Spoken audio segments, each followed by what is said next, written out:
Hello दोस्तों, कैसे हैं आप सभी। आज फिर आपका स्वागत है मेरे यूट्यूब चैनल सेकुलर एजुकेशन 563 में, जिसमें कि आज हम लोग देखेंगे एनसीईआरटी कक्षा 7 के सोशल एंड पॉलिटिकल लाइफ के चैप्टर नंबर 4 में, जिसमें हम लोग देखेंगे कि लड़के और लड़कियों के रूप में बड़ा होना। ठीक है, चैप्टर का नाम है। तो हम लोग देखेंगे लड़का या लड़की होना किसी भी एक महत्वपूर्ण पहचान है, उसकी अस्मिता है। जिस समाज के बीच हम बड़े होते हैं वह हमें सिखाता है कि लड़के और लड़कियों का कैसा व्यवहार स्वीकार करने योग्य है, उन्हें क्या करना चाहिए और क्या नहीं। हम प्रायः यही सोचते हुए बड़े होते हैं कि ये बातें सब जगह बिल्कुल एक सी हैं। मतलब जब हम लोग समाज में अपने देखते हैं, बच्चे पैदा होते हैं तो एक उम्मीद रखी जाती है कि हाँ, ये लड़का होगा तो उसका व्यवहार ऐसा होना चाहिए, लड़की होगी तो उसका व्यवहार वैसा होना चाहिए। मतलब जैसे लड़का है तो उसका स्वभाव सख्त होना चाहिए, उसे रोना नहीं चाहिए। और लड़की होनी चाहिए तो उसे मतलब सबकी बात सुननी चाहिए, घर से बाहर ज़्यादा नहीं निकलना चाहिए। और उसे घरेलू काम सब आने चाहिए। ये सब उम्मीदें लोग लगा के रखते हैं। तो देखते हैं ये बातें कहाँ तक सही हैं। सब जगह बिल्कुल एक सी हैं, परंतु क्या सभी समाजों में लड़के और लड़कियों के प्रति एक जैसा ही नज़रिया है? इस पाठ में हम इसी प्रश्न का उत्तर जानने की कोशिश करेंगे।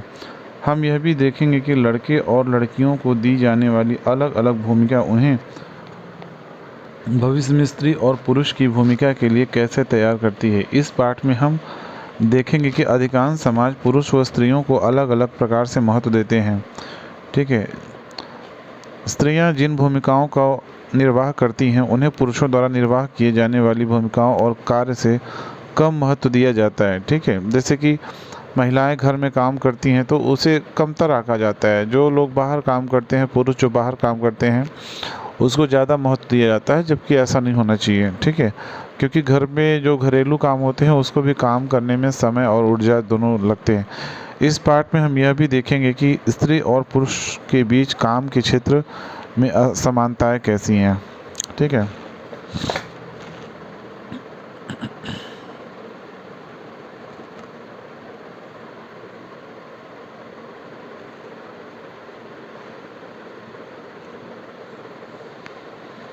1920 के दशक में समोआ द्वीप में बच्चों का बड़ा होना।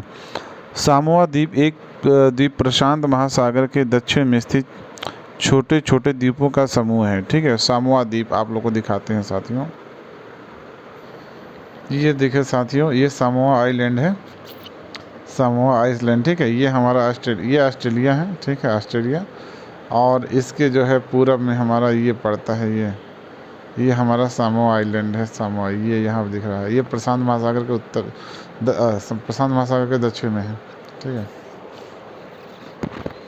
तो साथियों हम लोगों ने देखा कि समोआ को द्वीप को प्रशांत महासागर के जो दक्षिण में स्थित है, छोटे छोटे द्वीपों के समूह का एक भाग है। समोआ समाज पर किए गए अनुसंधान की रिपोर्ट के अनुसार 1920 के दशक में बच्चे स्कूल नहीं जाते थे।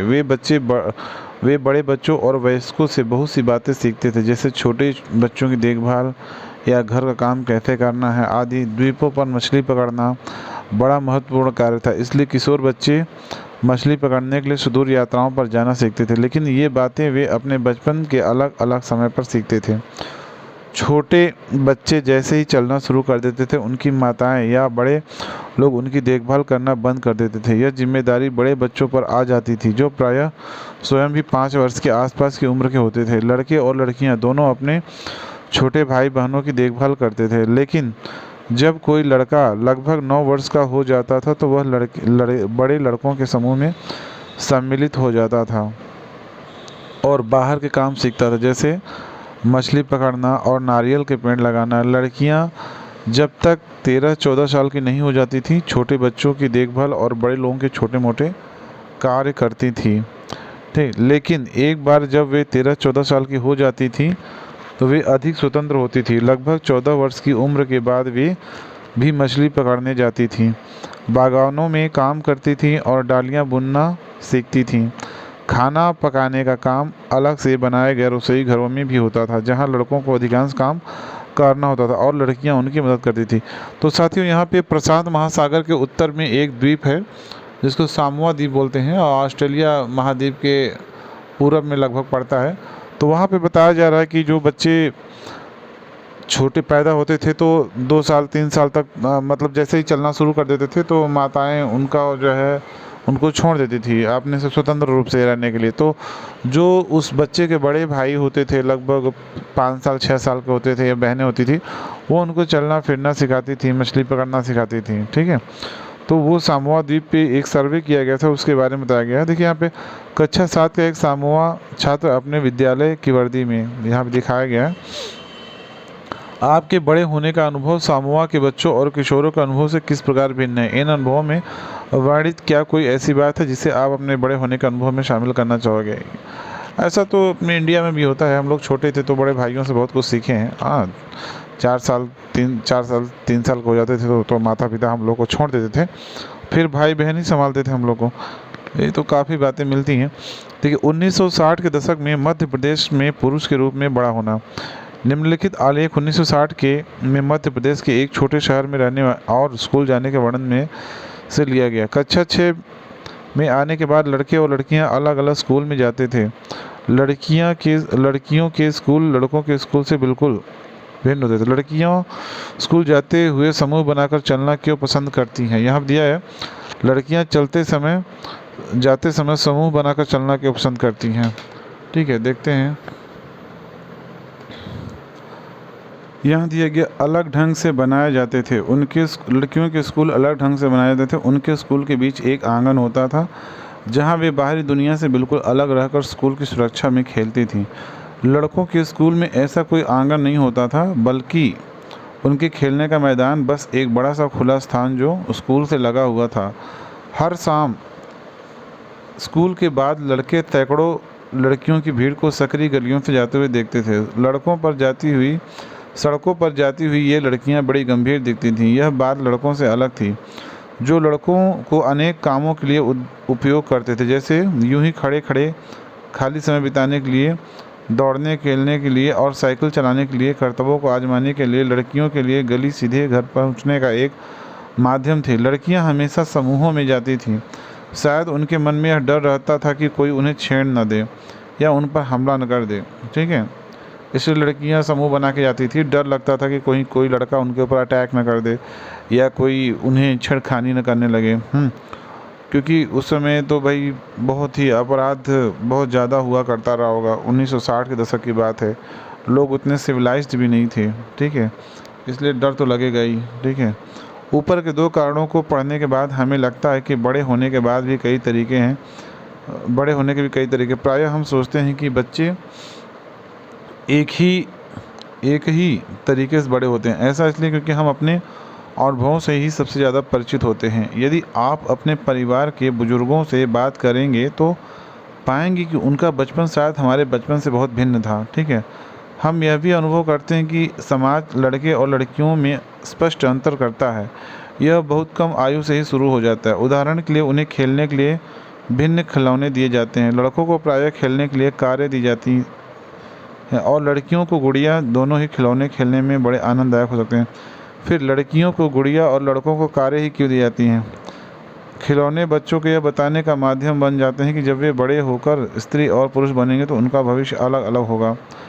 अगर हम विचार करें तो यह प्रायः दिन प्रतिदिन की छोटी छोटी बातों में बनाकर रखा है। लड़कियों को कैसे कपड़े पहनने चाहिए, लड़के पार्क में कौन से खेल खेलें, लड़कियों को धीमी आवाज़ में बात करनी चाहिए, लड़कों को रौब से। ये सब बच्चों को यह बताने के तरीके हैं कि जब वे बड़े होकर स्त्री या पुरुष बनेंगे तो उनकी विशिष्ट भूमिकाएं होंगी। बाद के जीवन में इसका प्रभाव हमारे अध्ययन के विषयों या व्यवसाय के चुनाव पर भी पड़ता है।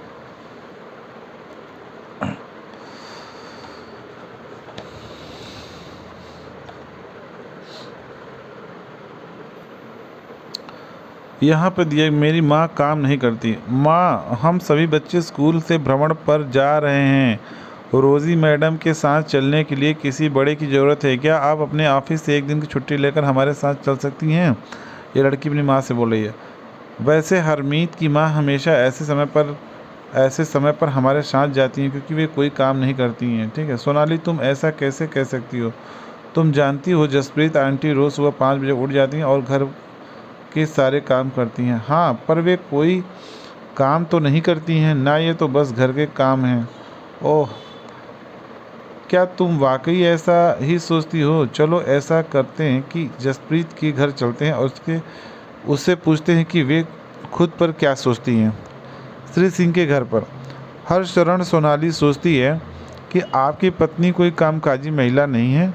पर आंटी, क्या वाकई में ये ठीक नहीं है? मेरी माँ तो घरेलू महिला है, कोई काम कहाँ करती हैं। तो जसप्रीत, यदि ऐसा है तो तुम कुछ आराम क्यों नहीं करती? और एक बार ज़रा इन्हें भी कुछ खुद करने दो। क्या बात है, ठीक है, मैं कल हड़ताल पर चली जाती हूँ। वाह, कितना मज़ा आएगा, कल हम पापा के साथ मिलकर सारा काम संभालेंगे। ठीक है, अगली सुबह 7:30 बजे। हे भगवान, समय तो देखो, मेरा नाश्ता कहाँ है और बच्चे अभी तक तैयार क्यों नहीं हुए? ठीक है, मैं क्या जानूँ, याद है ना, मैं तो हड़ताल पर हूँ। आज तो मंगला ने भी छुट्टी ले रखी है। ओहो, ये तो स्कूल बस थी। अब तो मुझे बच्चों को कार से स्कूल छोड़ना होगा। जल्दी करो जल्दी, और हरमीत को कहो कि वह पंप का स्विच ऑन करे। लेकिन बच्चों के लंच बॉक्स क्या होगा? अरे अभी उसके बारे में भूल जाओ। ठीक है, मैं तुम्हें कुछ पैसे दे दूंगा, तुम कैंटीन से कुछ खरीद लेना। माँ ने इसके लिए पहले ही पैसे दे दिए हैं। डिंग डिंग। मैं तो बिल्कुल थक चुका हूँ, और कुछ चाय चाय वाय हो जाए। वाह, मैं तो भूल गया था कि तुम हड़ताल पर हो। मैं खुद ही कुछ बनाता हूँ, ये हरमीत कह रहे हैं। ठीक है, पूरा घर तो देखो जैसे कि यहाँ कितना तूफान मचा हो। तुम क्या सोचते हो कि तुमने घर को जैसी हालत में छोड़ा है वह वैसा ही हालत में दिन भर रहेगा? हरमीत, कमबख्त, चाय की पत्तियाँ कहाँ रखी हुई हैं? ही, क्या अभी भी वह सोचते हैं कि मैं काम नहीं करती हूँ? और भी तो मैं उन्हें याद दिलाऊंगी कि चाचा जी और चाची जी रात के खाने पर आने वाले हैं। देखिए, यहाँ पे हरमीत और उनकी पत्नी के बारे में बताया गया है कार्टून के माध्यम से, जिससे जो लोग बोलते हैं ना कि महिलाएं काम नहीं करती हैं, या उन घर पे महिलाओं घर वाला जो काम होता है वो उतना इम्पोर्टेंट नहीं होता जितना बाहर वाला होता है, या फिर घर के जो घरेलू काम है उनको कमतर आंका जाता है। तो यहाँ पे दिखाया गया है भाई, जिसको लगता है कि घर पे काम नहीं होता या घरेलू काम नहीं होते हैं, तो भाई ठीक है, एक दिन करके देख लें, आपको खुद ही पता चल जाएगा। ठीक है, तो घरेलू काम का मूल्य देखिए, यहाँ अधिकांश समाजों में, जिनमें हमारा समाज भी सम्मिलित है, पुरुषों और स्त्रियों की भूमिकाओं और उनके काम के महत्व को समान नहीं समझा जाता। पुरुषों और स्त्रियों की हैसियत एक जैसी नहीं होती है। आओ देखें कि पुरुषों और स्त्रियों के द्वारा किए जाने वाले कामों में यह असमानता कैसे है। घरेलू काम का मूल्य, the value of domestic work. Harmeet के परिवार को नहीं लगता था कि जसप्रीत घर का जो काम करती थी वह वास्तव में काम था। उनके परिवार में ऐसी भावना का होना कोई निराली बात नहीं थी। सारी दुनिया में घर के काम की मुख्य जिम्मेदारी स्त्रियों की होती है। जैसे यहाँ पे देखिए, देखभाल संबंधी है। ठीक है, मुख्य जो स्त्री को होती है, जैसे देखभाल संबंधी कार्य, परिवार का ध्यान रखना, विशेषकर बच्चों, बुजुर्गों, बीमारों का। फिर भी जैसा हमने देखा, घर के अंदर किए जाने वाले कार्यों को महत्वपूर्ण नहीं समझा जाता। मान लिया जाता है कि वे तो स्त्रियों के स्वाभाविक कार्य हैं, इसलिए उनके लिए पैसा देने की कोई ज़रूरत नहीं है। समाज इन कार्यों को अधिक महत्व नहीं देता है। घर पर कार्य करने वालों का जीवन। उपर्युक्त कहानी में केवल हरमीत की माँ ही घर के काम नहीं करती थी, काफ़ी सारा काम मंगला करती थी, जो उनके घरेलू काम में मदद के लिए लगाई गई थी। बहुत से घरों में, विशेषकर शहरों और नगरों में, लोगों को घरेलू काम के लिए लगा दिया जाता है। वे बहुत काम करते हैं, झाड़ू लगाना, सफाई करना, कपड़े और बर्तन धोना, खाना पकाना, छोटे बच्चों और बुजुर्गों की देखभाल करना आदि। घर का काम करने वाली अधिकांशतः स्त्रियां होती हैं। कभी कभी इन कार्यों को करने के लिए छोटे लड़के या लड़कियों को काम पर रख लिया जाता है। ठीक है,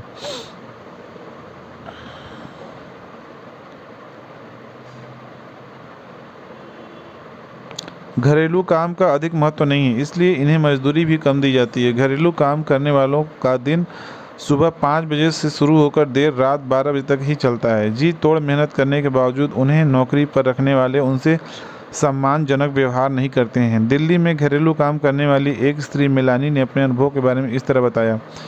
मेरी पहली नौकरी एक अमीर परिवार में लगी थी, जो 3 मंजिले के भवन में रहता था। मेम साहब अजीब महिला थी, जो हर काम करवाने के लिए चिल्लाती रहती थी। मेरा काम रसोई का था, दूसरी 2 लड़कियां सफाई का काम करती थी। हमारा दिन सुबह 5 बजे शुरू होता था। नाश्ते में हमें एक प्याला चाय और 2 रूखी रोटियां मिलती थी।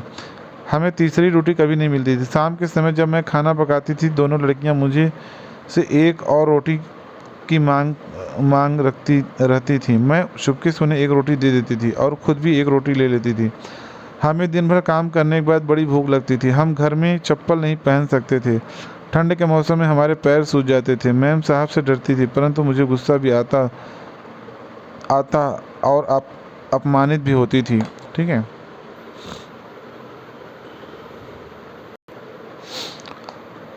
अपना अपमानित भी महसूस करते। क्या दिन भर काम नहीं करते? क्या हम कुछ सम्मानजनक व्यवहार के योग्य नहीं? देखिए, यहाँ पे एक नौकरानी जो घरेलू काम करती हैं, वो बता रहे हैं कि उनका मालिक, जो मालकिन थी, वो दिन भर उन पे चिल्लाती थी। ठीक है, और पेट भर के खाना भी नहीं देती थी। घर में ठंडी के मौसम में चप्पल भी नहीं पहनने देती थी। तो उससे होता क्या था, ठंडी बहुत लगती थी। क्या यही मानवता है? क्या यही इंसानियत है? हम दूसरे से तो हमेशा उम्मीद रखते हैं कि हमारे साथ अच्छा व्यवहार हो, लेकिन हम दूसरे के साथ क्या अच्छा व्यवहार करते हैं? बताइए, क्या हम एक अच्छा नागरिक होने का फ़र्ज़ निभाते हैं? नौकरों के साथ जो हम व्यवहार करते हैं, अगर वही हमारे साथ व्यवहार हो, हम सीधी-सीधी बात हम ये क्यों नहीं याद रखते कि अगर जो हम दूसरे के साथ व्यवहार करते हैं, अगर वही व्यवहार हमारे ऊपर हो तो फिर क्या होगा? हर लगभग सभी मनुष्यों में यही पाया जाता है कि वो अपने साथ तो अच्छा व्यवहार चाहते हैं कि हमारे साथ कोई अच्छा व्यवहार करे, परंतु वे दूसरे के साथ अच्छा बिहेव नहीं करते हैं, जो कि उनके पतन का कारण भी बनता है। वास्तव में जिसे हम घरेलू काम कहते हैं, उससे अनेक कार्य सम्मिलित रहते हैं, जिसमें कुछ कामों में बहुत शारीरिक श्रम लगता है। ग्रामीण और शहरी क्षेत्रों में औरतों और लड़कियों को दूर दूर से पानी लाना पड़ता है। ठीक है, बहुत दूर से पानी लाती हैं लड़कियां, ढो ढो के, जब पानी ख़त्म हो जाता है तो। ग्रामीण क्षेत्रों में स्त्रियों और लड़कियों को जलाऊ लकड़ी के भारी गट्ठर सिर पर ढोने पड़ते हैं। कपड़े धोने, सफाई करने, झाड़ू लगाने, वजन उठाने के कामों में झुकने, उठाने और सामान लेकर चलने की ज़रूरत पड़ती है। बहुत से काम जैसे खाना बनाने आदि में लंबे समय तक गर्म चूल्हे के सामने खड़ा रहना पड़ता है। बाप रे, बहुत गर्मी लगती है। स्त्रियां जो काम करती हैं वो भारी और थकाने वाली शारीरिक काम होता है, जबकि हम आम तौर पर सोचते हैं कि पुरुष ही ऐसा काम कर सकते हैं। घरेलू और देखभाल के कामों के एक अन्य पहलू जिसे हम महत्व नहीं देते हैं, वह है इन कामों में लगने वाला लंबा समय। वास्तव में यदि हम स्त्रियों द्वारा किए जाने वाले घर के और बाहर कामों को जोड़ें तो हमें पता चलेगा कि कुल मिलाकर स्त्रियां पुरुषों से अधिक काम करती हैं। निम्नलिखित तालिका में केंद्रीय सांख्यिकी संगठन द्वारा किए गए विशेष अध्ययन के कुछ आंकड़े 1998-99। देखिए, क्या आप रिक्त स्थानों को भर सकते हैं? ये सब दिया गया है। राज्य हरियाणा, तमिलनाडु में कंपेयर किया गया है स्त्रियों के वेतन सहित कार्य के घंटे प्रति सप्ताह। ये देखिए, यहाँ पे हरियाणा में ज़्यादा है, तमिलनाडु में कम है। स्त्रियों के अवैतनिक घरेलू काम के घंटे प्रति सप्ताह 30 घंटा, यहाँ तमिलनाडु में 35 घंटा।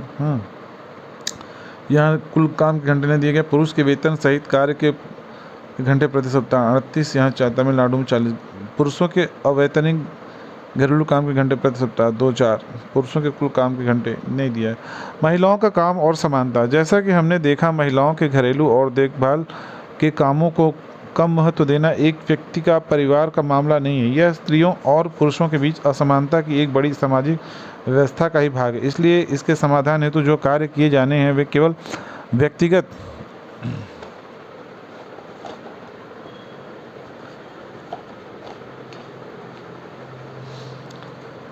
व्यक्तिगत या पारिवारिक स्तर पर ही नहीं, वरन शासकीय स्तर पर भी होने चाहिए। हम जानते हैं कि समानता हमारे संविधान का महत्वपूर्ण सिद्धांत है और संविधान कहता है कि स्त्री या पुरुष होने के आधार पर भेदभाव नहीं किया जा सकता, परंतु वास्तविकता में लिंग भेद किया जाता है। सरकार इसके कारणों को समझने के लिए और स्थिति का सकारात्मक निदान ढूंढने के लिए वचनबद्ध है। उदाहरण के लिए, सरकार जानती है कि बच्चों की देखभाल और घर के काम का बोझ महिलाओं और लड़कियों पर पड़ता है। स्वाभाविक रूप से इसका असर लड़कियों के स्कूल जाने पर भी पड़ता है। इससे ही निश्चित होता है कि क्या महिलाएं घर के बाहर काम करेंगी, और यदि करेंगी तो किस प्रकार का काम या कार्यक्षेत्र चुनेंगी। पूरे देश के कई गांवों के शासन ने आंगनवाड़ियों और बालवाड़ियां खोली हैं। शासन ने एक कानून बनाया है जिसके तहत यदि किसी संस्था में महिला कर्मचारी की संख्या 30 से अधिक है तो उसे वैधानिक रूप से बालवाड़ी फ्रेश